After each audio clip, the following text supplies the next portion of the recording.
Hello and welcome to Look for the Light, a podcast where we dive into the world of The Last of Us. I'm your host, Stuart Traynor, and I'm joined, as always, by someone who would absolutely take a detour into a music store for an 80s bop. It's Jess Sterling. Jess, how are you doing?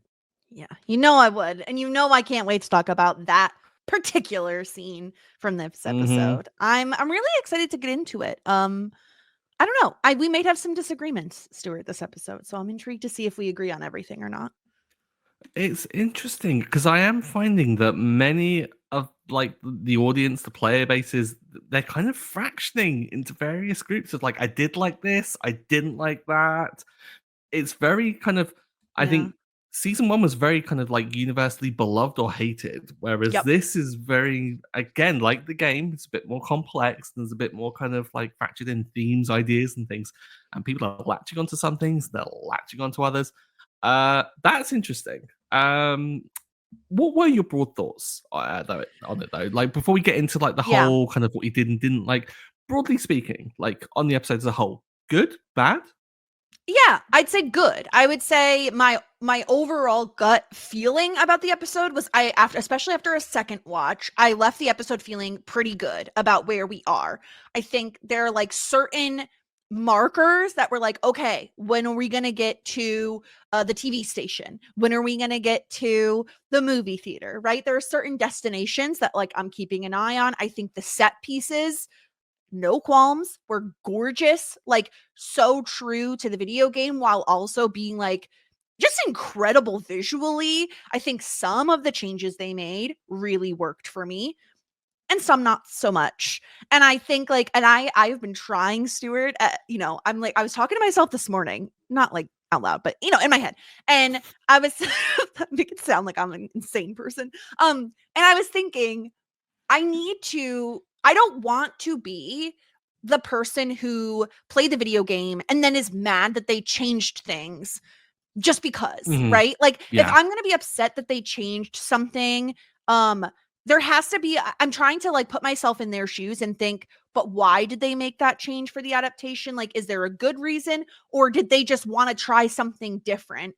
And, why am I upset that this isn't the exact same as the video game? And am I just being someone who's well, that's not how it was in the video game? I don't want to be that person.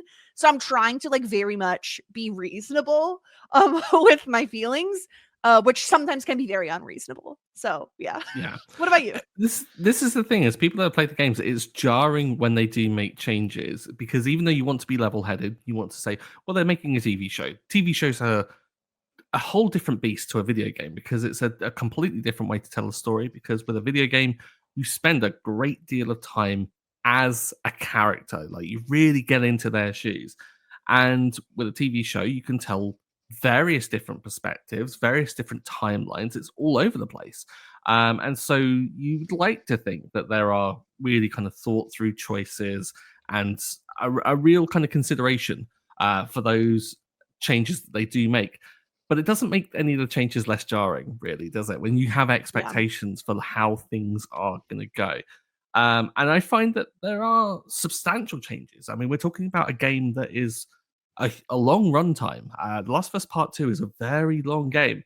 And so to condense that, we know that Season 3 is coming.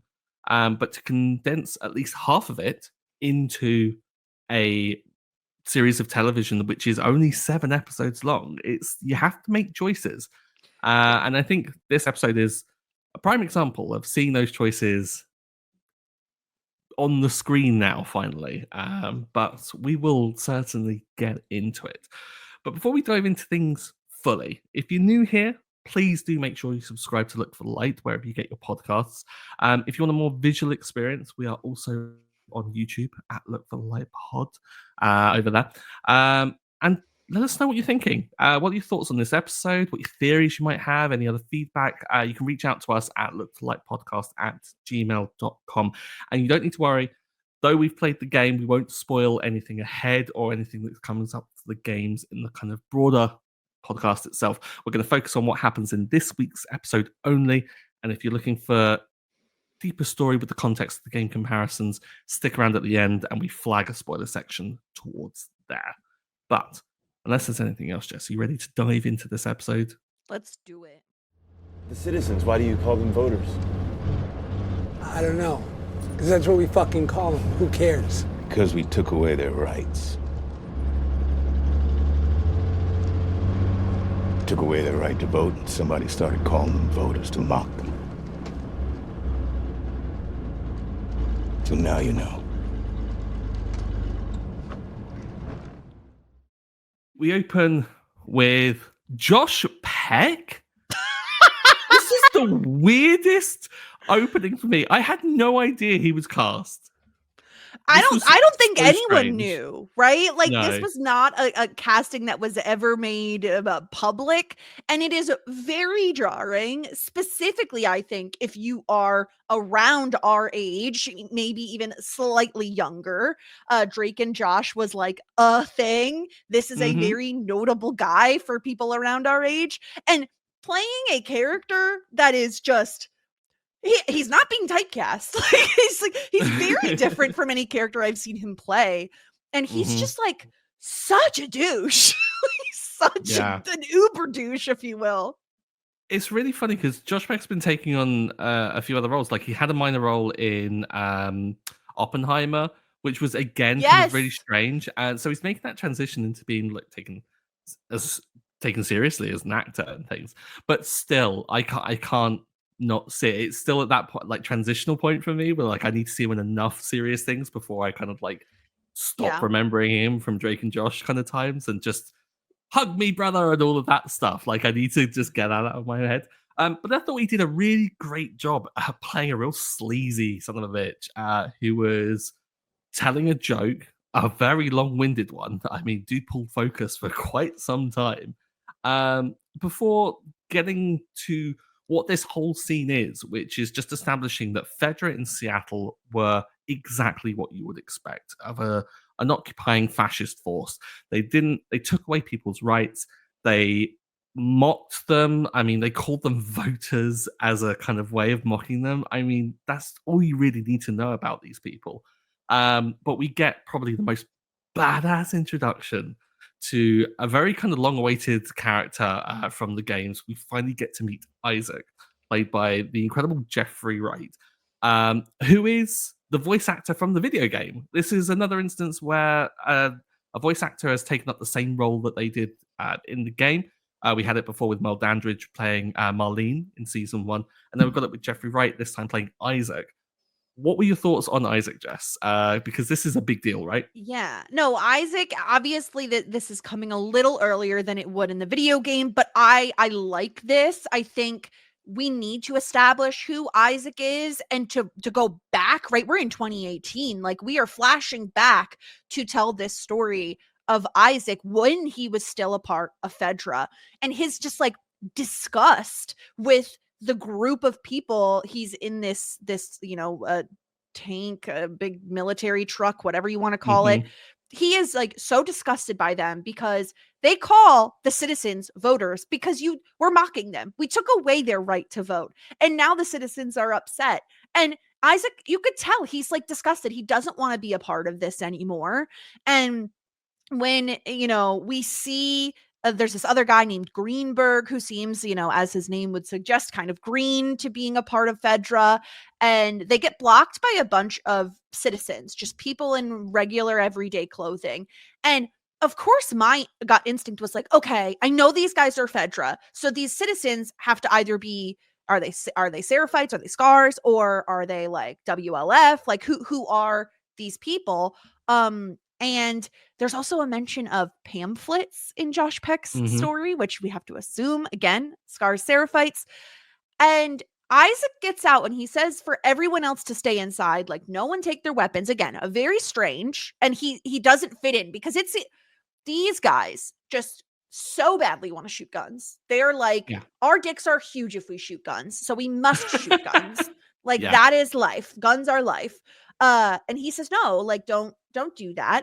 And he goes out there, meets up with the mom from Euphoria, aka Alana Ubach, which you recognized as someone from Legally Blonde, right? You said Legally Blonde. This is so weird. I was like, of all things I remember her from, I was like, is that her? Looked it up, and it's like, yeah, it's Elle Brooks's like friend from the side. And I was like, this is such a strange like casting to see from like people in minor roles and other things appearing in very kind of serious roles here and stuff.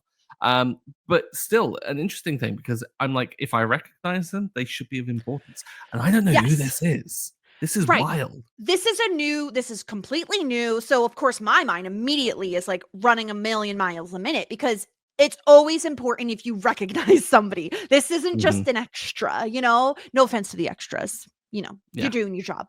But I was like, I know this woman. So maybe she's someone of importance. And who is the only person who is like a she, you know, uses the term she and is of importance that I don't know about, right? That isn't an invention like Gale or something like that. And of course, immediately I was like, maybe she's the prophet. Like maybe, you know, maybe as we assume, I think we can all safely assume Isaac goes from being in Fedra to a part of the WLF. So probably these people are WLF, right? Mhm. But I was like, what if the original prophet is from the WLF, right? Like, what if it's a branch off of them? It's entirely possible, and this wouldn't actually be too much of a leap, I think, because what's I think they were talking about it on the official podcast is that what they are showing, especially with the interrogation scene that comes later, which we'll get into, is that there's this establishment that there are splinters within groups. And that there is this fractioning, much like the fan base that we just talked about, like of many people kind of like splintering off with different interpretations of things, much like religions and political ideologies, is you will get splinter groups that believe certain things. And I can totally see this being the case because it all lends itself into this wider thing of othering of people. This is why the conversation in the tank is like so important because it's very reminiscent of the mindset of many soldiers that went to Vietnam, is that they would often not refer to the people that they're fighting as people. They would try to dehumanize them because it's the only way in which your mind can kind of like wrap itself around the kind of horrors that you have to commit. It's often a thing that happens during wars. And so when they like later on, we get the reference to like scars being animals. And again, with this, voters, like you take away that humanity to justify what you're doing and it makes them other to you. And it's funny how you can shift your identity from one group to another, but also keep that identity kind of flowing through as well with Isaac, because Isaac is like, well, no, I'm going to ditch Fedra. I'm going to join whatever this group is, which we assume to be the formation of the WLF. And perhaps from that WLF, you could find the Seraphites like coming off of it. That's such an interesting theory. And it's really funny because it also kind of mimics the spread, the growth of cordyceps and mycelium and fungus and how it grows and evolves. There's a lot of things to kind of like consider here with it. And I think that's a really kind of like deep read into it, Jess. Yeah, I hope it has legs. It's just something where when you recognize an actor, you're like, oh, well, then they must be important. And if they must be important, maybe they're the most important for the Seraphites, right? Like that we know this other group will exist. And we'll talk about it when we get to it, but specifically in the interrogation scene with Isaac, when he was talking about the prophet, I just got vibes of he actually knows her personally. And maybe that's incorrect. Maybe that's just the way he's speaking about her. But it felt almost like, you guys are so silly. Like you call her a prophet. I knew her back when she was just a regular, lowly WLF person, right? So yeah. It's really intriguing. And I'm also a big fan of them throwing in this other character, Greenberg, who, you know, Isaac recognizes he's still new enough. He's not jaded enough by all these other Fedra guys. He's the guy who like doesn't necessarily, he's not as disgusting as like the Josh Peck character. So he pulls him out of the truck before he, you know, kills everyone else in it and gives this guy a choice to follow him. And we'll see him later. And like, God, how time has changed that guy. So it'll be really intriguing to follow not only Isaac, but this newer character, Greenberg, which, correct me if I'm wrong, Stuart, I don't remember there being a Greenberg in the video game. So no, completely made up for this by my understanding at the very least. I think it's probably A kind of, if you think of it, maybe a couple of characters that were nicked from the game, Right. that kind of vibe, perhaps. But certainly the relationship with Isaac isn't one that we kind of necessarily have. So Yeah. yeah, there's an interesting choice to create a new character like this, but a great way of like humanizing Isaac in a way, and to not make him seem as just being badass for the badass sake. Like he has an Right. ideology, but he's also not like he's considerate in a way. Like this kid hasn't damned himself because he's new, he's not indoctrinated, and so Isaac is reasonable, and it's good to establish that kind of complexity in Isaac's character, that he isn't just an idealist who is willing to sacrifice an entire truck full of people. He's going to sacrifice an entire truck full of people minus one, because those are the people that were laughing along with a joke and were too far gone to really be brought into what his mindset has kind of shifted towards. Yeah, strong opening scene, and again another great reason as to why these things get adapted to different forms of media, because we would never have had this otherwise. Yes, because we weren't playing, like there's no one to play as. So we're able to get a little bit of insight into who Isaac is, maybe why he is the way he is, in a way that we would never get in the video games. And I loved this. So this is one of the things that really did work for me. And I think it's a good spot to put it too. I don't think it's wrong to put this particular scene in this particular episode in this spot. I think it works really well to set up who Isaac is. What's up with all the rainbows? I don't know. Maybe they were all optimists. We then get some looting. We get people rummaging through drawers, finding things, not finding things. Probably the most realistic aspect of the game put onto screen, because there's a lot of looking for ammunition and supplies, because it's an apocalypse. You can't just go to like a store and pick this stuff up. Like, you've got to scavenge your way through. And we find that Dina is looking through a Weston's pharmacy. Again, another touch from the game, because that's the one that you get that you rifle through in the Left Behind DLC. And she finds something of curiosity, which we come to discover is a pregnancy test, several pregnancy tests. This has been flagged for God knows. Like, if you weren't of the mindset that Dina was pregnant, how many times does she have to vomit for you to realize it, people? Yeah, you know, she's vomiting everywhere all around the time. the face. It's like, if you didn't pick it up then, this is your last chance to work it out on your own thing before we're going to tell you later on. But yeah. This, again, we kind of like get Seattle day one. They've arrived. They're looking through everything. And this, for me, when I was playing the game, this was one of my favorite things, because it's one thing to see outskirts and suburbia and like kind of everything kind of being a bit generic. And I've never been to Seattle, but I can recognize landmarks. I can recognize the vibe of things. Like, I've seen things filmed in Seattle and stuff like that. And to see that in such a state of degradation and aging, with like nature reclaiming it, is so wild. Like, you've been to Seattle. I imagine this is kind of a bit of a strange feeling to see something like this. Yeah, I've been to Seattle. It's the Pacific Northwest specifically is like very gorgeous, and they did such a good job here, because I agree with you. I love in the second part, or part 2 of the game, just sandbox, like the sandbox that is Seattle. Like, you don't have a particular order of things you have to do. You can go explore different buildings in different orders. And it's gorgeous. They did a great job with recreating a lot of Seattle, but obviously, making it so that nature does reclaim it. And what made me so sad is the fact that Ellie and Dina don't know what pride is. Like, they don't know what rainbows mean. This doesn't exist for them. And they're like, why are there rainbows everywhere? Oh, maybe they're just proud. Like, oh, so much for happy, proud Rainbow Town. Maybe they're optimists. Yeah.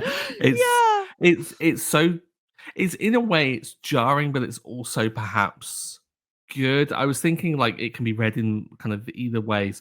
One is that maybe perhaps this new world isn't one where pride is necessarily needed. But then I had to remind myself, no, Seth exists.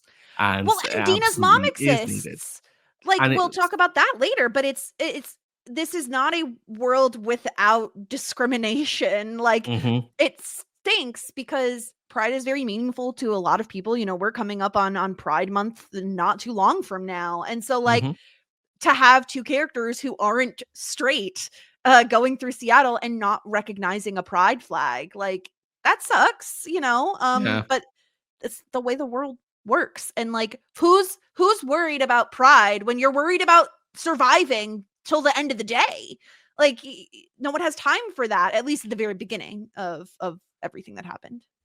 Mhm. It's also like and I say great way, like a very kind of profound way of um, talking about like the continuation of knowledge and belief systems and things like that. Like in the game, something that isn't in the TV show, like Dina is Jewish in the game, and there's a scene where they actually go through a synagogue and like kind Oh, of I love there is that that scene. discussion of things, and it's like it kind of mirrors that in a way because it's talking about like the loss of culture in this because it isn't something that's handed off because yeah people are too preoccupied on survival to really kind of think about handing those things down. Like there are no, by the sounds of things, what with the other one that was referenced in the first episode, there aren't many gay people in Jackson, and so where are the elders to pass on this information and knowledge Right. to the younger people about these things? And it's quite profound that it's acknowledging that these things are lost because of this, and we're not just losing aspects of our humanity. We're not just losing things like technology and safety and things like that. We're losing culture as well, which is substantial, and to do so while also having kind of slightly amusing lines of just what's all the rainbows about. Like it's amusing at first, but then when you really drill into it, it's actually quite deep and very sad. And Seattle looks like it's been through hell. No bombs dropped, but there are tanks all over the place that they explore and cranking it open, and there are like charred corpses inside. A great reference to the Apollo missions from Ellie, kind of like layering on the kind of space love and everything like that. And we get to the music store. This Oh, is before that, so good. bef- Oh yeah. before that, I just need to shout out that I love that they've given Dina this like kind of tactical thinking. We Mhm. we talked last podcast about how she is much more measured and logical than Ellie is, and that's why they make such a great team. And so having Dina be like, listen, there's a news station in the distance with WLF spray painted on it. They want people to see it. They're up on a Yes. hill. They'll see us coming. Like, we're not just going to run into danger, Ellie, because if Ellie's on her own, that's exactly what she's doing. And I love that they've given Dina this, like, and she's like this in the game too. So I'm not saying this is like a TV invention. That she is the one who's often has the maps out, has the radio on. She's figuring out Mhm. where to go, when to go, why to go. I love that this was a new thing for the show, but it just took things from the game, like Dina just being very tactical. I loved it.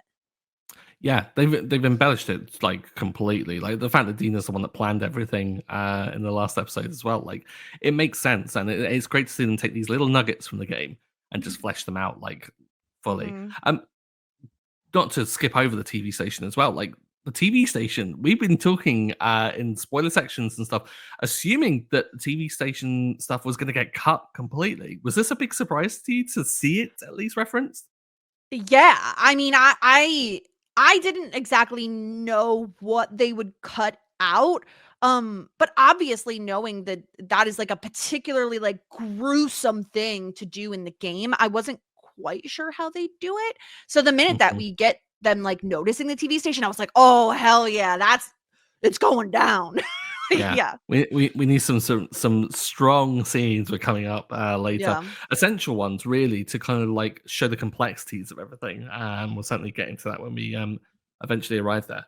But before that, we do get to the music store. I'll be gone in a day or two.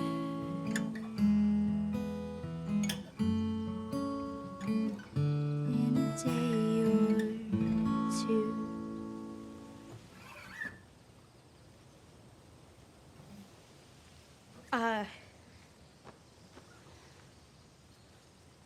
You've gotten pretty good.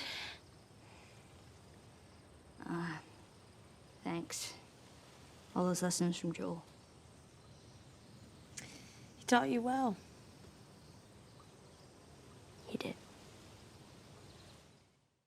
Shimmer's munching down on some grass and seemingly is probably still there by all accounts. And Yeah. mercifully, we didn't get the scene that was in the game with Shimmer, so we'll gloss over that, but we'll leave that for any Fingers gameplays. crossed we don't get it.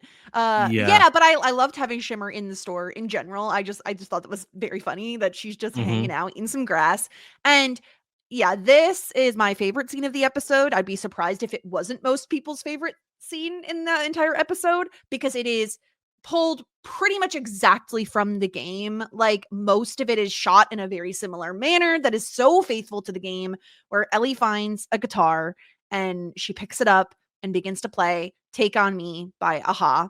And it's like this very slowed down version. Bella does like a fantastic job. I think like it's really good. it is so good. They know how to play guitar, so that certainly helps.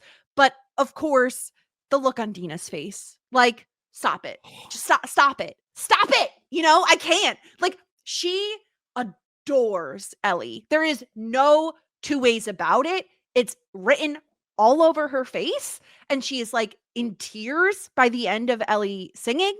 It is gorgeous. It is perfect. I have absolutely zero notes. The lighting, Stuart, the backdrop, stop it. I love it so much.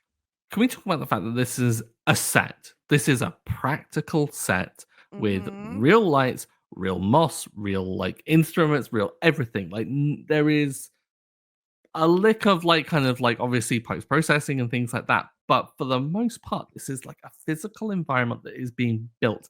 And it shows because everything about it just looks so rich and detailed, and doesn't have that kind of like weird uncanny valley kind of like sense of just, well, I know that like that's a composite onto like a backdrop and things, and the light that comes in from behind is just so stunning. And again, like small little touches of like adding the reality to the situation, in that you see moldy, like kind of thin wood that has been taken by time, and Ellie there sees a case, opens it, and there's like the silica packs to like take Don't all eat the them, Ellie. absorption in it. Don't eat them. Yeah, don't eat them. Bad idea. Every like, time she's I get those in really something, I'm like, thankful. really? Who's eating these? I know I Yeah. have to do it, but who's eating these? They're not Yeah, candy. who is? Yeah. But I just like, I appreciate those little touches of just like kind of explaining, because you know you're gonna get discourse online. Just, oh, how comes there's a guitar that like is perfectly fine? And it's like, okay. At times you need to take a bit of a jump in terms of like kind of believability. You just have to kind of embrace what's being thrown to you. But like I do like touches like this where they kind of just make everything in the world make a bit more practical sense. And yeah, the slow approach from Dina, the way in which she just watches and falls in love with Ellie singing. It's just so good. And just a little touch of like getting up and like kind of wiping away the misty eyes, because it was such a beautiful thing. I'm so glad it was thrown in, because this is have to do this scene. optional. It's optional in the game, though. I know, but it's not optional in all of our hearts, and it needed to be made. if they didn't do this scene, like there are certain things that they have changed about the Dina Ellie love story. Like obviously, there are certain things they had to change, and shifting around when conversations are happening in terms of the timeline of it all. This was non-negotiable, in my opinion. Like you cannot cut this, because number one, it's gorgeous. Number two, it also does signify like a shift in their relationship. And also, Stuart, I think, eagle-eyed viewers would notice this is an 80s song. And if you remember from season 1, 80s songs mean danger. And so it is also just this like foreshadowing of trouble to come. So there's nothing about it. You need this scene. And I was so, we knew we were getting this obviously from trailers and everything else, but it didn't change how I felt when I watched it. I loved every second of it. It was gorgeous. It was beautiful. I loved it. Of course, this means it doesn't retain heat the way cast iron does, which of the two makes copper the inferior choice for interrogations. But if you own Moviel, you use Moviel. She watches over me. Then she's been watching you get your ass kicked. You know, there are even scars who don't believe she's some magic fairy in the sky, yeah? Some of you actually understand she was just a person. Heretics. Of course. Sadly, we go from a very, very beautiful and stunning scene to probably the most horrific of this episode, at least. Yeah. Or one of them. There's actually quite a few. But we get Isaac, who's lighting a hob, and you think Lighting a hopefully what? lighting a hob, like do A you not call them hob? that? The burner. Do you not Oh. call them hobs? Is this another No. British US difference? I don't know what a Jack. hob is. We just call them Oh. burners. Yeah. Oh, okay. Well, he lights that up, and you think maybe he's going to cook something lovely. No. He's looking to heat up a pan so he can burn someone in an interrogation. Wonderful. Oh, how lovely. This is rough. We get something like this in the game where when you first meet Isaac, he's mid-interrogation of someone, but it's more psychological. They're in a dark room, and he's just keeping them awake and asking them questions, and they've quite clearly been beaten, so there is a physical sense to torture as well. But this one is just more a direct, like, clearly Isaac has been beating the crap out of them already and is getting to the end of his tether and wants some answers, and does so by talking about his love for cookery and pans and their conductive elements. Thoughts, Jess? Yeah, this is brand new. He talks about how like he could never afford this specific brand, Mauvial saucepans. They're so expensive and he could never afford them. He used to go to Williams Sonoma and look at them because he liked to cook for women he dated. And he talks about how great copper is a great conductor of heat. It heats up way faster than anything else. It doesn't stay hot like cast iron, but it does get hot quickly. And you don't see who he's talking to at first, so people who haven't played the game, who don't know, don't realize he's talking to a prisoner who is completely naked, beaten to hell, and he burns this man with the pan. And because he wants to know, where will the scars attack next? And of course the prisoner corrects him. They call themselves Seraphites, and he starts like almost repeating this like religious thing of, she watches over me, she fills my soul. And Isaac is having none of this. He doesn't care. He doesn't want to listen to any of this.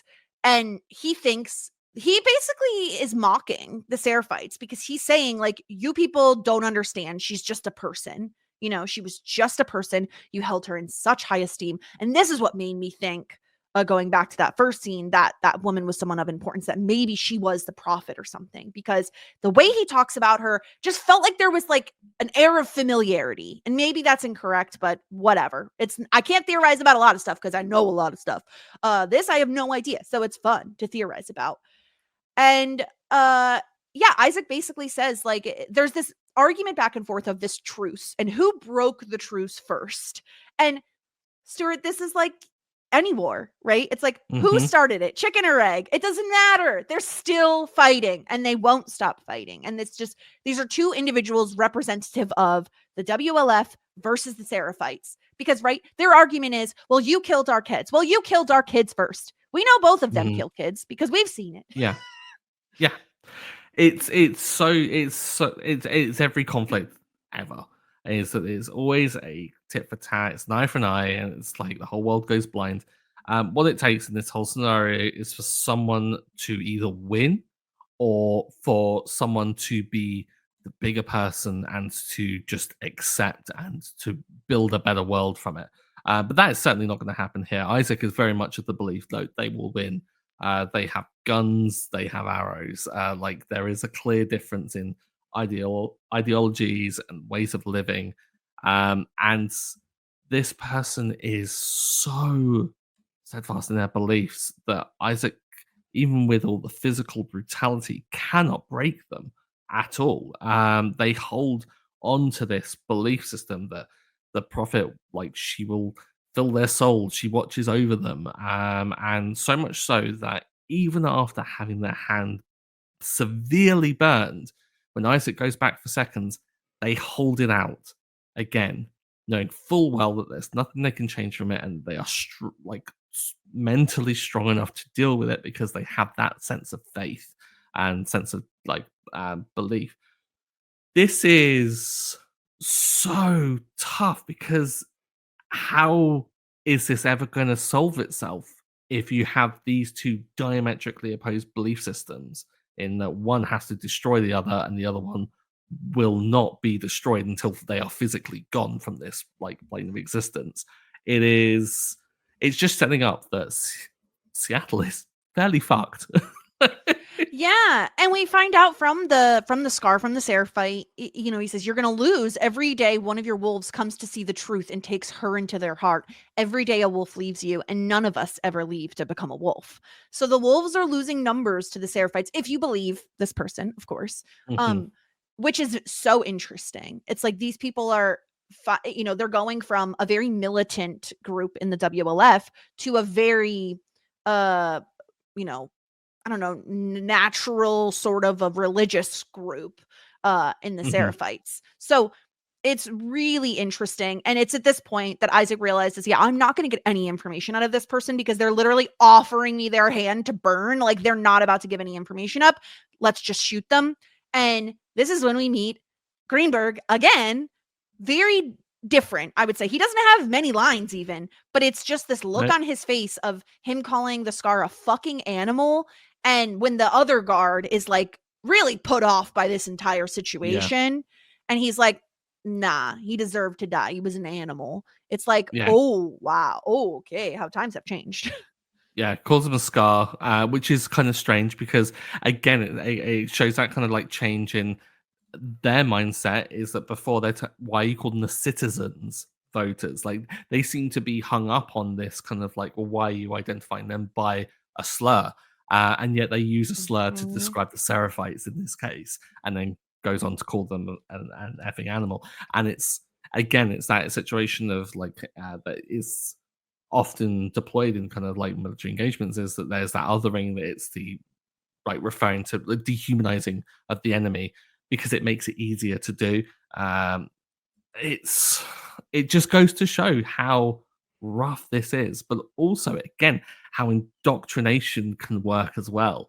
Like because Greenberg seemed like a completely different person, and between then and now, Isaac's influence has dramatically changed them to the point where they even look like the look they give. It's just one of almost like just I kind of almost like they're broken within Mhm. because there was this like almost a sense of like hope in their kind of like first like a curiosity at least to like to beg questions in a very kind of like hostile environment in the tank, and yet now they're very jaded by the whole world and everything.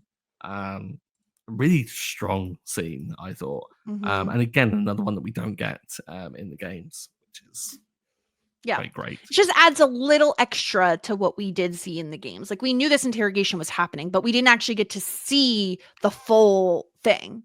And again, because we weren't, you know, playing a character in the scene, we're allowed to kind of get a glimpse at it, which is it's great. Yeah. hmm And another instance of the 90s center parting for the guy hair as well. Going back to the whole belief of like Yeah. that was fashionable when the Mhm. world ended, and thus fashion has never changed. A real lack of Jesse's arms in this episode, I have to say. My Yeah, biggest I quibble, you mean, know. Where are Jesse's arms? Come on. I mean, maybe the IMDb ratings are justified because of that fact alone. Who knows? Yeah.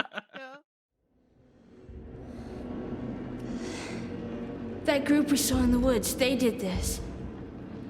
What the fuck is wrong with Seattle?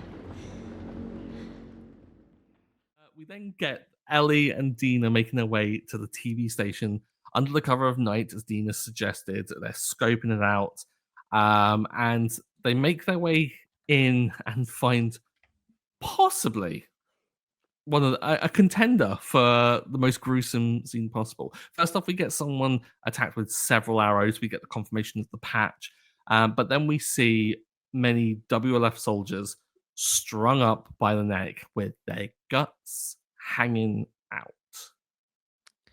Yeah. It's gross. It's real gross. Uh it it's really jarring for Ellie and Dina because remember, they thought, oh my gosh, these people are victims of the WLF. Like the WLF have killed kids. Like they shot these people in the back as they were running away. Like these people are victims. And then they come upon this scene where it is so obvious that this was the same group, the same people from the same group that they encountered dead on the road. And now they've not only killed WLF, but they have hung their bodies with their entrails hanging out. Like this is a message as much as it is anything else. And they have their own symbol for the Seraphites on the wall. Feel her love with the Seraphite symbol in blood. Like this is gruesome. It is disturbing. Dina vomits again, pregnancy watch. It is not good. And this is where we get the line of, what the fuck is wrong with Seattle? Which I love. It's so funny because like I love watching shows like this where this is not like shouldn't be a meme show, but you know things where you see it and that's going to become a meme. There's going to be like that's going to be used quite a bit, I imagine. This was so funny because again, it's like real people in a really gruesome situation, and it's like I imagine that someone would say that, just like, what the fuck is going on here? This is horrendous. This is not normal. And to acknowledge the absurdity and the extremity of everything that's going on here, and to also really to have an honest reaction to perhaps how much they have underestimated things and how they are, because they are so in over their heads when it comes to the numbers and when it comes to the brutality as well. I mean, the fact they're writing messages in their enemy's blood on the wall with religious symbols, like, run a mile the moment you see that, right? Yeah, it's gruesome. And it's, they don't even have that much time to process what's going on. They find a radio and they use the same radios as Jackson does. And they immediately have to hide because in come the WLF. This guy kind of instructing everyone, like, secure the place, look what they did. I don't know why this made me laugh out loud, but the guy saying, I don't care if it's a fucking baby, look what they did. And just picturing like a baby hanging full humans up. Like, I don't care if it's a baby. Just lifted the rope or whatever. Yeah. Baby. So silly. But but again, it goes to show like the brutality of like take no prisoners. I don't care even if they've like left behind a kid or something like that. Like this is it. It's like shoot on sight, ask questions later. And we get them going into a stealth situation. Now this is the game incarnate. Like the whole thing is about like hiding behind things, keeping quiet, stepping quietly and softly, and not like making noise that you get caught. And one of the most, I think, game things possible is that Ellie sees an opportunity, grabs the guy, and as she has the guy grabbed, is spotted by someone else, which is like always happened, right? It was like, I could almost hear the game's music whenever an enemy sees you. There's this like sound effect that plays. I just got like a pit in my stomach when you said that because I heard the sound in my own head and I hate it. This is and it's funny because my husband's a huge fan of the games. He's played them a few times, and what he likes to do in specific scenes, like when he knows there's like a ton of people going to be coming for him, is he will sneak and stealth behind one enemy, hold them like at gunpoint, at whatever knife point, whatever, when there's another person coming at him, because they will hesitate. They won't shoot you right away because you have their person blocking you. And then he will shoot the other guy and then shiv the guy he's holding. And it's like, it's very much like what we kind of saw, except for Dina is the one to take the shot here. But yeah, this episode feels almost the most like the actual gameplay of the game. In a really fun way. Like they make use of it, right? And we see how quickly they dispose of these two people. It's like Dina takes out one in the back, Ellie shivs the other guy, and it's like, we gotta go, we gotta run. And thus begins the action sequence of the episode, which was very fun. Okay, You good? Yeah. Is this place gonna fall down on us? I'd rather not find out. Let's go, that way.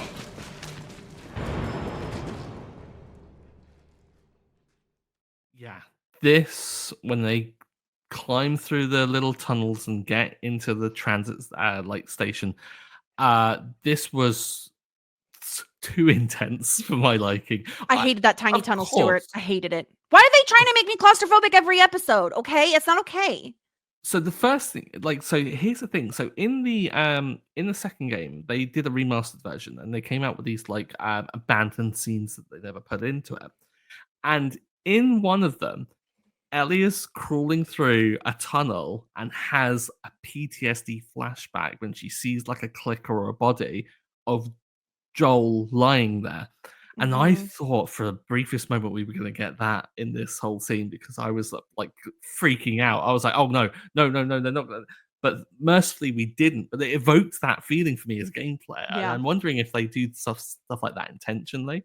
But just getting Yeah. through to this transit tunnel with the kind of like the subway carts and things and the flares getting thrown out, I was all in as a game player because this level is one of my favorites. It's the one of the first where you really get, other than the DLC, I believe, where you get the infected and humans in the same area, which is a lethal combination, but also quite a good one because the infected can fight for you in a way because you just have to direct them in the right area. Stunning visuals. The flares look phenomenal. Everything with that kind of like horrible blood red glow to it just lends itself to the whole thing of like danger alert lights going off, reminiscent of the hallway that leads towards the surgery room. It'll be something that comes up later on in the season, I imagine, as well. Oh, it's so stunning, and I'm so glad that they did it justice. This was perfect for me. Yeah. This was another instance of they changed some things slightly, but it worked for me, right? We have Mhm. them throwing the flares. The flare hits a little fungus patch, and that's what alerts all these clickers to come running. Now, Mhm. when I played, I am normally a look for stuff girly, you know? I will loot the hell out of every room I enter. But I have survival on the brain, first and foremost. And so when I encountered this specific scene in the video game, I was like, we tossing bottles until they notice the humans. They're gonna eat the humans. I'ma run. And that's what I did. I almost wish that we had Ellie and Dina throw a bottle or a brick to get these people eaten. We could have done it. We still could have Yeah. done it because we could have done that and then immediately in the subway cars and all the other stuff we got, right? That was my one teeny tiny. I wanted it so badly. And it's mostly because I myself did that when I played the game. So it is like the tiniest of quibbles, but I really do wish we got that because I think, or maybe even pick up a flare and throw it. Like there could have been ways to get to preoccupy the humans with the clickers. Not that they weren't already preoccupied, but to further preoccupy them and kind of reroute some of those infected to the WLF's way. But the action was so good. Like it was incredible what they were able to do and how true, even Stuart, when they're in the subway tunnel train car things, I don't know what they're called. I don't live in a city. And Ellie has to like crouch down so Dina can step on her back and like get through. Yeah. Very much feels like the video game, right? Like they did so many good things here that I really Mhm. can't quibble too much. It's just like the tiniest of things. Also, in a really kind of like, I love the way in which like Dina doesn't open that kind of like top thing, climbs up a bit, but like needs a bit of a boost, and Ellie just provides the shoulders, almost just like backs into it. Is like, yeah, you climb on me, I'm still gonna shoot and like deal with these things and like, Yeah. or like keep like an alert out. This so visceral, and the way in which they clamber through the windows, the way in which it gets slammed, you get the clicker coming up against the glass. So great. I was on the edge of my seat, and I like. We know that they're going to survive. Like they have to. Like, there's no way they're going to cut to credits and go, Sorry, Yeah. no more episodes. Like you know they're going to do it, but still, the way in which they had me just so scared for them was phenomenal. And when they finally get out of the subway thing, they climb over and they get to the turnstile.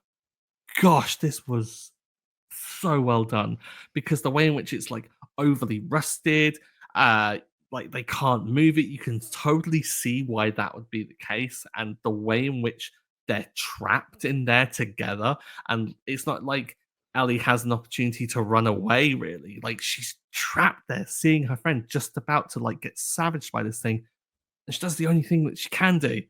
She offers her own arm as bait almost. Um, Yeah.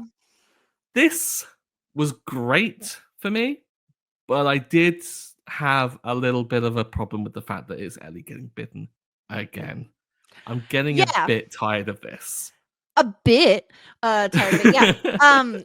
Yeah. Yeah. Yeah. Yeah. Because I don't disagree with you. And I think the problem is that how many times is Ellie gonna get bitten? You know, like we're Mhm. already like exceeding the numbers of the time she got bitten in the game, like by twofold. Like she already got bit by the stalker in the first episode, and now and she had to fix that, you know, cut it open and blah blah blah. Now she's like fully offering her arm up. And the problem is, and this was said on the official podcast, I'm pretty sure it's mentioned in the after show, that in the game, it is much different because there are airborne spores and you Yeah. can't breathe them in unless you're Ellie because you're immune. And in the video game, you have to wear masks when you go into certain areas that are heavily, you know, laden with spores. And in the video game, Dina's mask cracks. Ellie offers her own, and that is when, for the second time in the video game, Ellie admits that she is immune.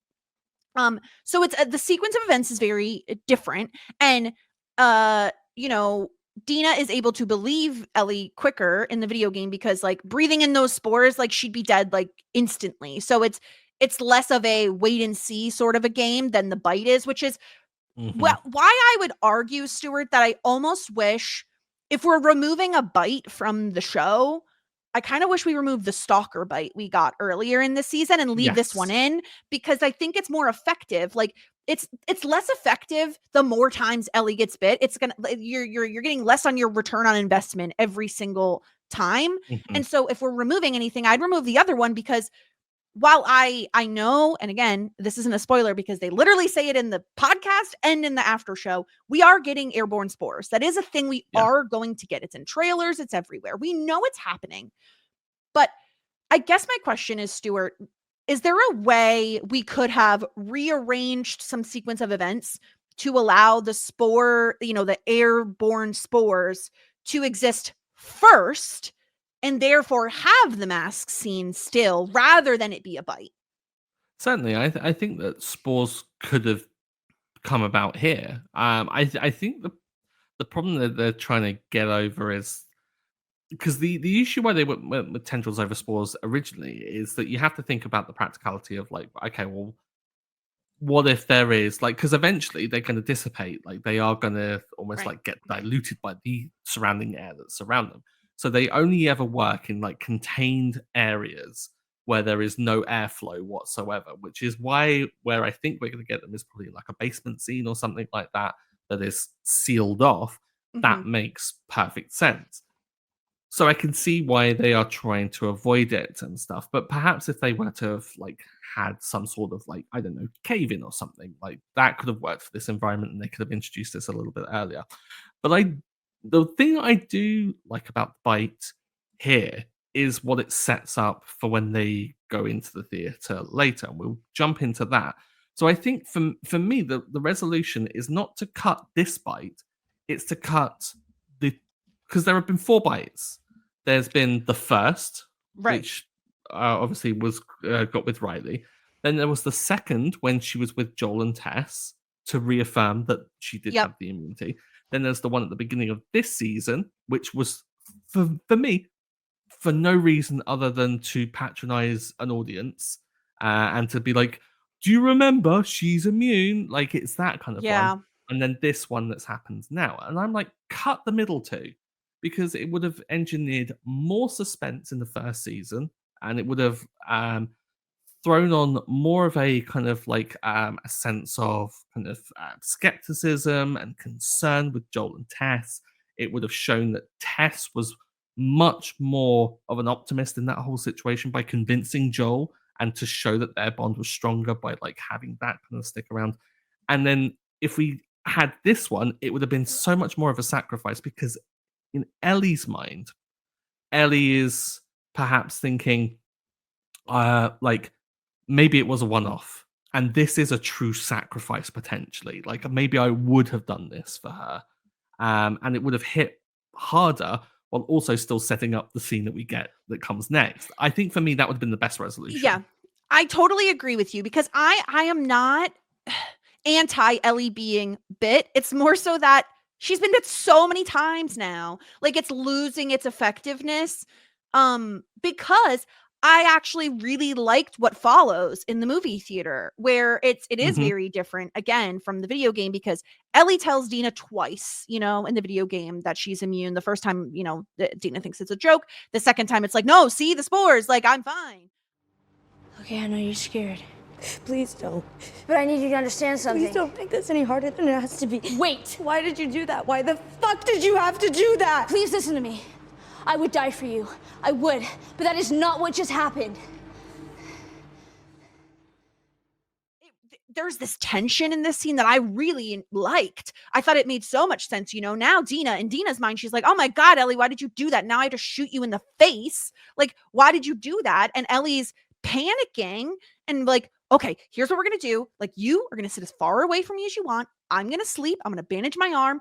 I'm not going to turn. And you're going to see, and you keep a gun on me the entire time, right? Like, I think that was very tense. I loved the way they shot it, where Ellie wakes up from water splashing on her face, and you can't even see Dina. All you see is the light that she's holding. Yeah. That was great. Oh. So all of those things I thought were so effective. So I didn't mind her being bitten. It was more so like, oh my God, she's been bitten so many times now. And like, all of that worked for me.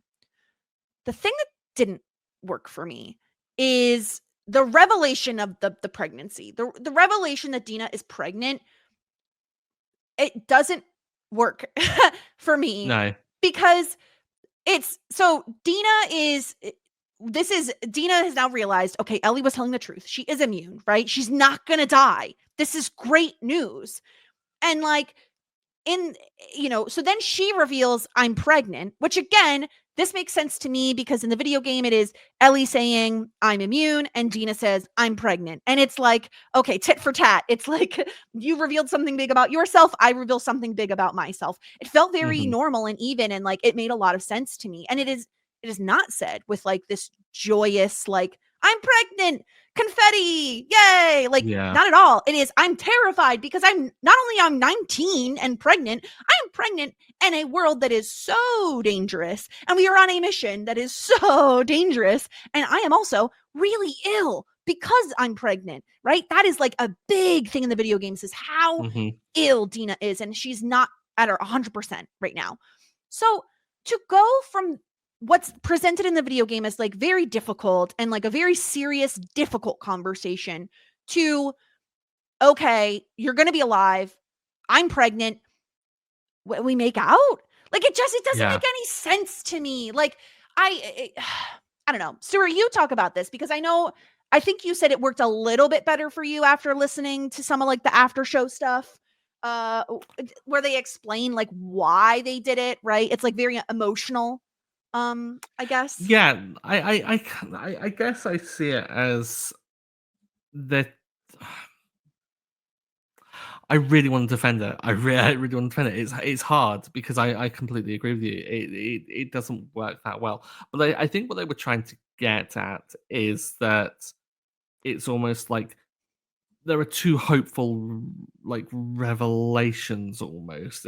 And like the pregnancy, I don't know, like it's strange. It's like that Dina is so overwhelmed and kind of so hopeful about the whole revelation that like Ellie is immune, that she can divulge this. But I'm like, it's not a hopeful thing. Like you said, it's not a negative. Well, it is a negative thing in my eyes, but it's a negative thing for them the whole too, situation. though. Yeah, it should be, and it's the whole thing is it shouldn't be it shouldn't be this joyous thing. It should be a burden. It should be a problematic thing for them to go through. And I think that they're perhaps seeing it more as like this, I don't know, spark of joyousness to bring them together. It's like a culminating kind of Yeah. emotional kind of like peak after like we've been drawing this out for too long. For me, it doesn't work. No, it doesn't. And it's almost like they were like, we need the Dina and Ellie connection scene that in the video game happens earlier. Like we need that, so we'll put it here after they reveal this thing, and we'll phrase it as, well, Dina is just so happy Ellie is alive, and that this dream that she has is still also alive of being with Ellie and all this other stuff, that emotion overtakes it. But I just, maybe that's true for Dina, but if you're Ellie, like this girl that I really like just said she's pregnant and we're on this super dangerous mission, and like, I don't know, I guess like whatever hormones, but it just didn't sit with me very well, especially Stuart, because and I hate to say this because I do love the show and I do think like it is so well done and they don't do things just for like the shock value, but that's kind of, it felt very like TV, like I'm pregnant, like, you know, it just it was too TV-y. Like it was too drama for drama's sake. And that is why I really didn't like it. And this is my biggest qualm with the episode by far. It's not even close. I didn't like this. It felt cheap. Maybe that's what it is. It felt cheap. It felt like I'm pregnant. Now we're going to make out. It didn't, like the Dina and Ellie like love story is something that is like so precious to so many people. And I feel like by taking some scenes away and rearranging them a bit and having this here, this kind of their first like physical thing besides the kiss happen here, it just didn't really work for me. And I really wanted it to, because I love both of these actors. I love both of these characters. It just, the pregnancy thing, it's tricky. It's very tricky for a lot of shows. And so I don't know, it just didn't work for me. And I'm sad that it didn't. And I wanted it to. It just didn't. Yeah. I guess the thing that I'm trying to recall, because I've watched this a couple of times today, and like as happens is that you have a very kind of like initial reaction, it kind of gets tempered a little bit on the second watch and things. And originally, like kind of when I was pulling over things, the build I liked with the way in which their relationship was going was that it was a slow build and it was more romantic in a way. Like it felt like there was this long period of courting. It wasn't just we've hooked up a second time and thus we're together. Like it very kind of it seemed to be geared more to be more romance driven than lust driven, which is from things I've been reading from people who identify with this more than I do, is that is often a very big trope when it comes to sapphic relationships. It is very much like lust over romance. And it's what I did appreciate is that we are getting a slow build of a romance between these two. I think the problem is that it's punctuated by this soppy, illogical reaction to some very profound news that I think dramatically changes where we are between the game and the TV show of where Ellie's mindset is. Because when this is divulged in the game, Ellie's like, you're a burden, and is outraged. Like, Ellie is furious because this has compromised everything. And Dina's like, well, I had some thoughts. Like, Dina doesn't do a test in the game. Dina, like, just really comes to the realization herself. Like, maybe, unlike the TV show, she picked up it on the first, maybe second hint that maybe she's pregnant. But the Ellie is like, she even storms off and goes and sleeps on her own. Like, she is physically apart from Dina because they are literally apart in their mindset of this whole like kind of how they kind of grapple with this. And it takes time for it to rebuild. She sees the value in what Dina brings to everything, and it kind of gets a little bit better. Whereas with this, we're not getting that, and I feel like it's robbing us of another layer of emotional kind of conflict between these two. And it's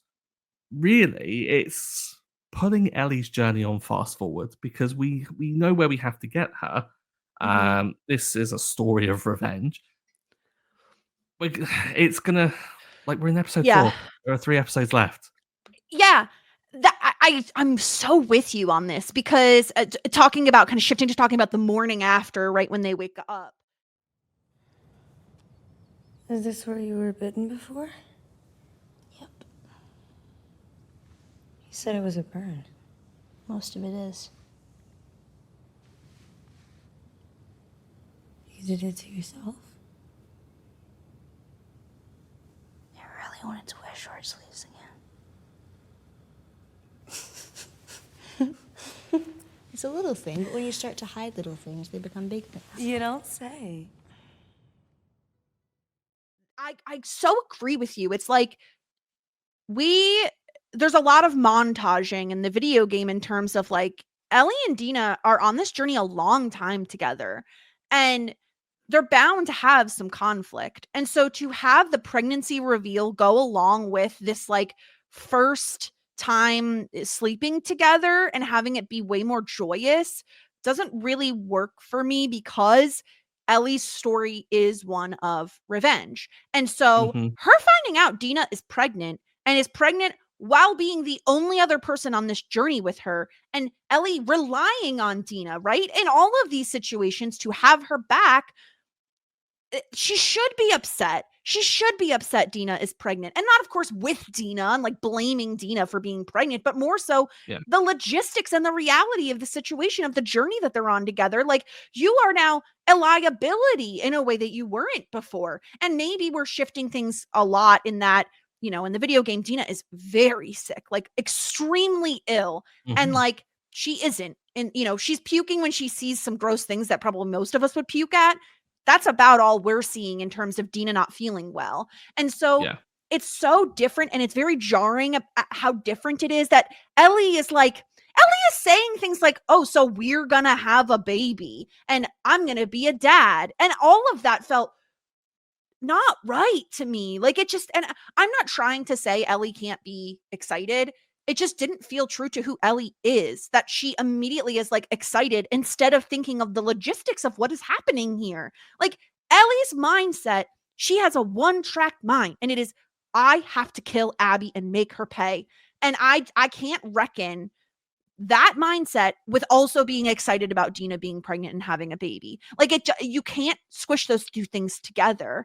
And so it just didn't work for me. And along those same lines, you know, there are some pretty big differences in terms of Dina's sexuality in the show versus in the game. In the game, it's never really a question. Like, Ellie questions whether or not Dina likes her, but I feel like it's always abundantly clear Dina likes Ellie. Like, and it's never really treated as anything other than like, I like her.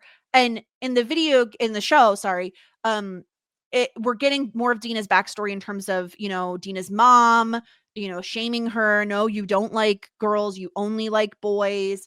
Dina being like afraid to be her true self. Again, that didn't really work for me, mostly because I just wish I could have a single piece of media where being anything other than straight is like, just okay. It's fine. Yeah. And I know that is like maybe a little unrealistic of me to think. And we have people like Seth, and we have like, again, the pride flags that Dina and Ellie don't recognize. We're going to have asshole people and people who are just, they don't like what they don't like, and they're not going to like it, and they're not going to be okay with it. They're ignorant, and they're all of those things, right? Like, we're going to have that.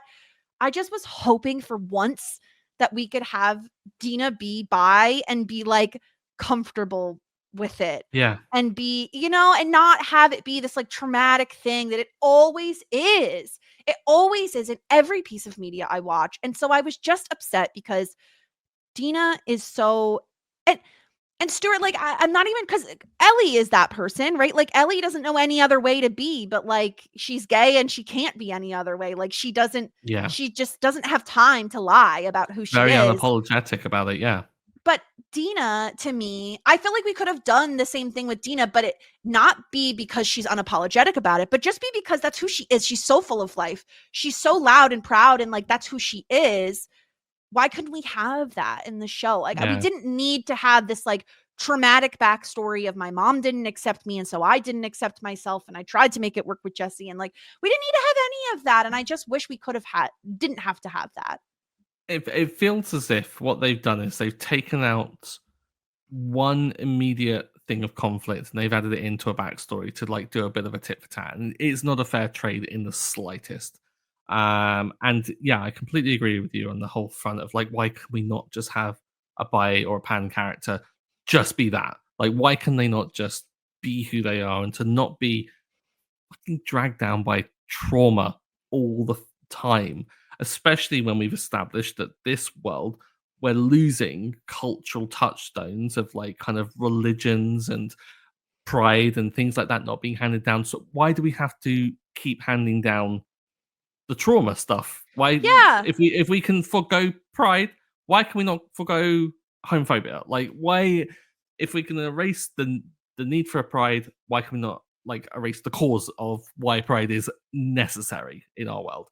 It's just, I think I see the decision making, what they've done. I think they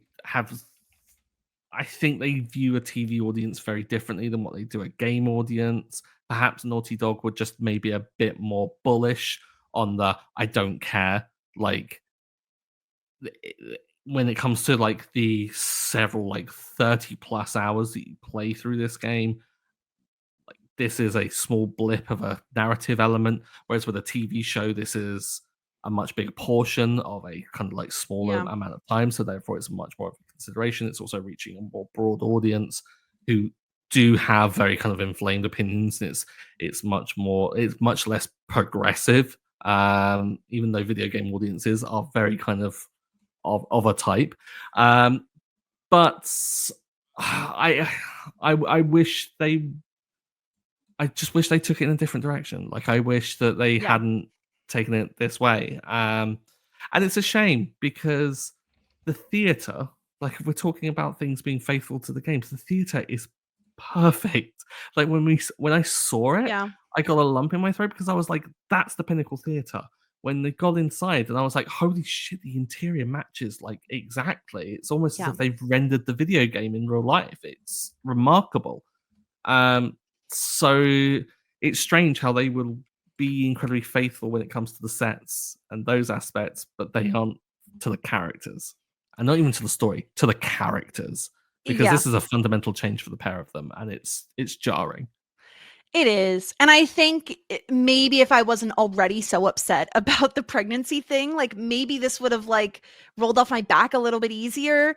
But I was just like, ugh, like why? Like I just, for once, and maybe it's a too big of an ask, but it's just like for once, can we have characters that aren't straight just not have this trauma of their parents not accepting them? Like, can we for Yeah. once get that? So that just, I don't know. It sucked. And again, these actors are so incredible. Like the chemistry is off the charts, right? Like Mhm. they're acting beautifully, perfectly. The set design, beautiful, perfect. So it's none of that I have the issue with. It's like you said, it's the decision they'd made in terms of the characters, and like presenting it in this way fundamentally just changes some stuff about who these characters are, and that just stinks. And yeah, then there's I mean, then we switch over to like, okay, the radio starts going, they don't even have time to like really sit in this like the after morning glow or whatever, because they hear voices on a radio. Nora is mentioned, and we have to go to Lake Hill because that's where Abby is, because Nora's gonna know where Abby is. And we get this like really beautiful shot of Seattle, and building is on fire, and they have to have this discussion, Stuart, of like, okay, Dina, like you can stay, like it's too dangerous, you should stay. And Dina saying, no, we're going together. So apparently they're going together. We'll see how that pans out when it comes to it, but it seems that they're on this mission, they're going to continue this mission, and with Nora getting mentioned, Nora's first on the list. So we'll see how that Mhm. pans out for Nora. It seems bad to, I guess, end on a bum note. Like this is, I feel like this, not conversation has dragged it down. Like their choice has dragged it down. But I don't want to let that tarnish what has otherwise for me been a fantastic episode. I think it's just a choice that, for me as a viewer, I'm going to gloss over. As an episode as a whole, I think I'm going to look at this like fairly favorably. I might just skip the end a little bit because I don't think it's necessary. Yeah. Yeah, that's exactly how I feel. I loved most of what they did. It's just the two things that I had the biggest issue with were right at the end of the episode and are big Mhm. things. So it's hard because I generally really liked the episode and I thought all the Isaac stuff was really well done. The action sequences were incredible and very faithful to the game, and even the things that weren't faithful to the game really did work for me. Mhm. Just certain choices they made I wasn't a huge fan of, and I have to be honest about that. And I'm trying my best to not be the person who just doesn't like things because they're different than the game. Because there are things that they changed that I've loved. It's Yeah. just this didn't work for me, and I really wish it did. Yeah. Because unfortunately it's the end of the episode, and it didn't work for me. It didn't. Oh, a lot to Yeah. unpack there. That was quite a doozy. Is there anything else you want to cover about this episode, Jess, in terms of like themes? Kind of, obviously you've got your theory as to Yeah. Hanrahan and kind of what their role may be. I'm excited to see how that pans out. I think you've got something to like claw onto there at least, because it seems from the things we've got coming up is that we're sticking with Seattle. We're not getting kind of any like major deviations from things. So there's some good stuff coming up, which I'm really Yeah. looking forward to. Yeah, I will say something very positive to say about this episode is that it really does a great job at setting up. It's really good at world building in terms of we're setting up this like massive war between the Seraphites and the WLF, right? Like they already had Mhm. established this, but Yes. I think having Isaac as like this like center point for it, this like key figure that we're following is really it's really important to the story, and I think it will help especially viewers who aren't familiar with the video game really make sense of things, is having a person to attach that to in Isaac. So that was really well done. And I think that like they're doing a good job at like, cuz it's difficult when you're playing the game, it's confusing. And so Mhm. they have a lot to pack into, especially only 7 episodes. Valiant effort in terms of, establishing the sides of the war and putting names and faces to those sides of the war. I think they've done a really great job at. Yeah. So I think that brings us to the end of our fairly spoiler-free discussion, though we have talked about a lot of comparisons between the game and obviously the TV show. But if you are heading out at this stage, thank you so much for listening. And if you enjoyed the episode, please do consider subscribing, leaving a review, or dropping us a comment. We really do want to hear from you, and it really does help us out massively. But if you are still here and you're looking to dig a little deeper into what's upcoming and perhaps into some spoilers related to the game, now is the time to stick around because we are going to be going spoilers ahead.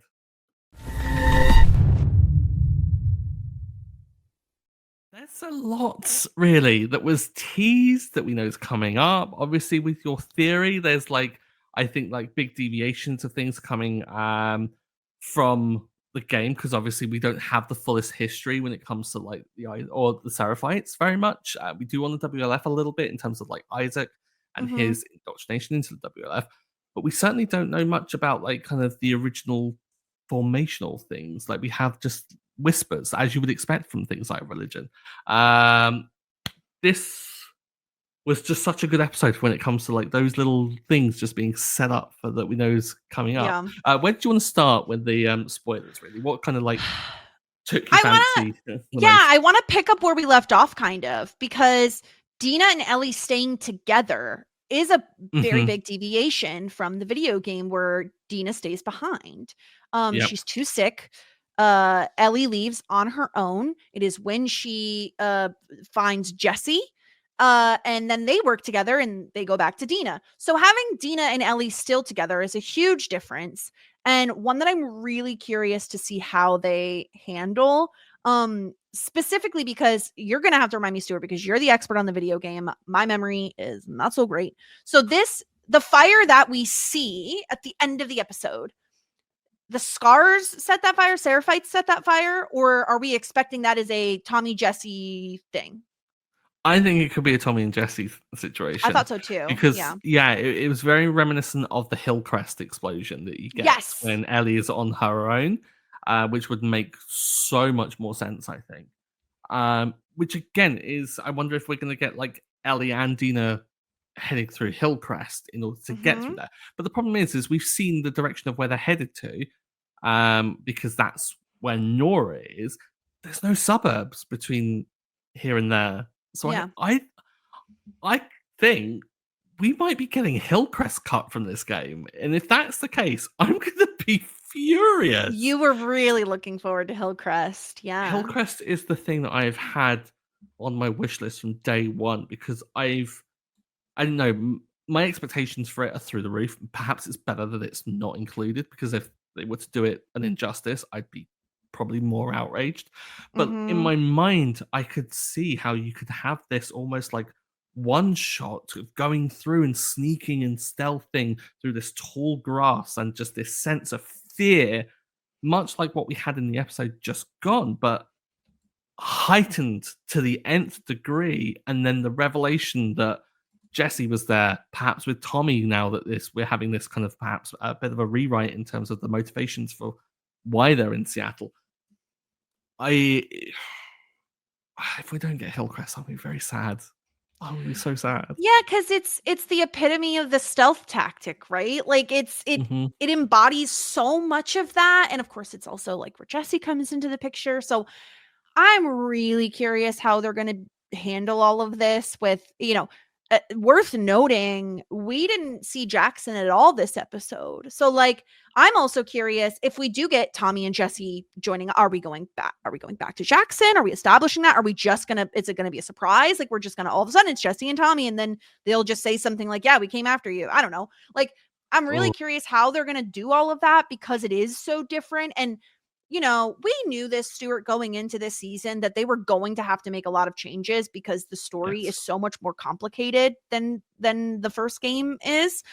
But I'm a little nervous, mostly because, Stuart, we know there's only 7 episodes.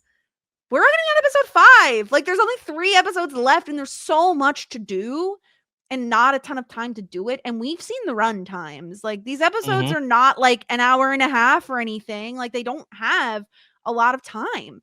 So no, I'm a little nervous. I'm a little nervous at what they're gonna do. I agree. Hillcrest is terrifying, and I hated it as much as I loved it. So like, I don't know. I did see dogs on the coming attractions thing, and that made me sad.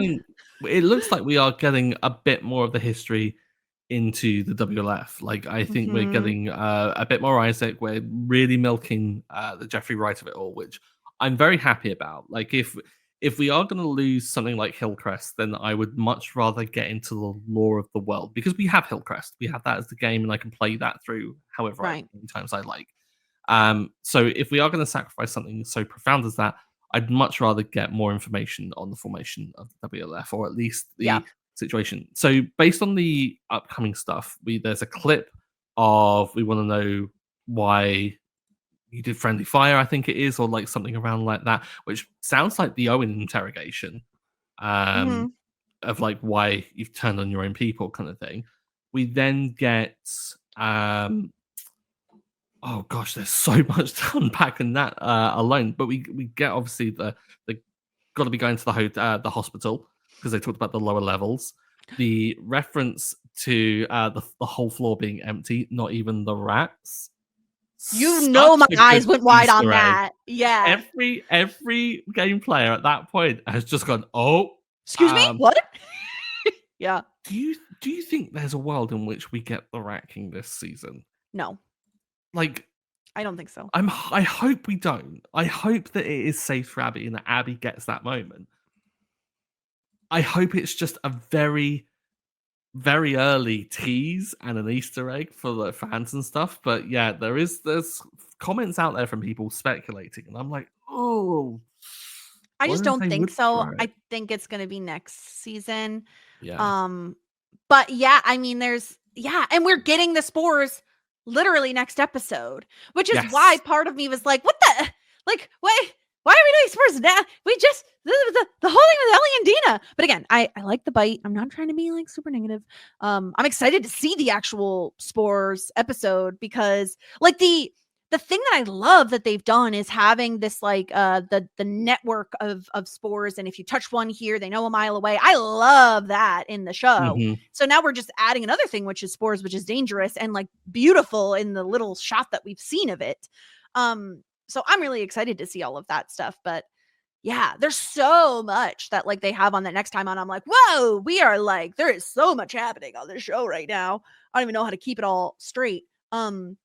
One thing I wanted to bring up, Stuart, that you actually brought to my attention, I wanted to put it in the spoiler section just to be, ultra safe, was from last episode when we see Ellie going through Joel's room after he is dead, and we see Joel's guitar doesn't have strings on it. So seemingly when he does replace Ellie's guitar strings, he just takes them off of his own guitar to give to her. It's so adorable and so heartbreaking. I mean, it makes Yeah. practical sense in this world because obviously, again, you're not going to have many guitar strings lying around. I imagine that, as we saw from in the game, when you go to try and get new strings for a guitar, you somehow have to traverse through a hotel, get into an argument about your immunity, find out about some dead lovers that escaped Jackson, and all sorts. Like it's difficult to do these things. So of course Joel would do it. But then this was something that I spotted on Reddit and then instantly shared to you because I was like, well, now I'm sobbing all over again because the trauma of that episode didn't hit enough, seemingly. And so noticing that detail was just so heartbreaking because of course Joel was in full dad mode and he would have sacrificed anything to make Ellie happy. Oh. Yeah. Well, everything except tell the truth, but yeah, you can't do everything, Stuart. oh gosh, yeah. it's a vibe. Well, beyond that, pregnancy reveal. We know Dina's gonna end up having the baby and all of that fun stuff. I don't know. I also kind of was sad. I'm glad we got the Dina being again very tactical, but I was almost a little sad that we didn't get the like she has the map out, she's listening to the radios, she has like all of this Polaroids intelligence she's gathered. Like they gave her a different tacticalness, which made me still happy. And we do get the counting of the clickers, and then it's like, well, I might as well not even bother anymore because there's so many of them I can't keep track. But yeah, I just missed the like, oh, and here's the whole map of like, because it was so quick at the end of the episode, Stuart, that I was like a little bit confused, which probably is intended and like most people are. But I was like, oh, but I wanted the map where Dina's like, oh, and I know this person's here and I have photos of all of them. And, but that's okay. You want to feel like there is a hit list that you're working through at the very least. Yeah, she's Arya Stark. She has her list. But considering there are 5 targets, Owen, well, we know Abby isn't going to be one that's hit because Abby is going to emerge probably at the theater with the whole kind of you wasted it scene. Yes. Owen and Mel are going to be hitting the aquarium in that episode, which is probably going to be the finale of this season. Yeah. Manny is probably going to get hit in that episode as well, probably at the very beginning, I suspect. Yeah. Because dies by Tommy sniper fire in the Right. pursuit of that. So we could bring Manny forward then, because Manny's serving the Jordan role as well, because obviously he's got the bitch scar on his head, and so there is maybe a bit of a choice there. And then Nora's definitely getting whacked next episode. Oh, next episode, yeah.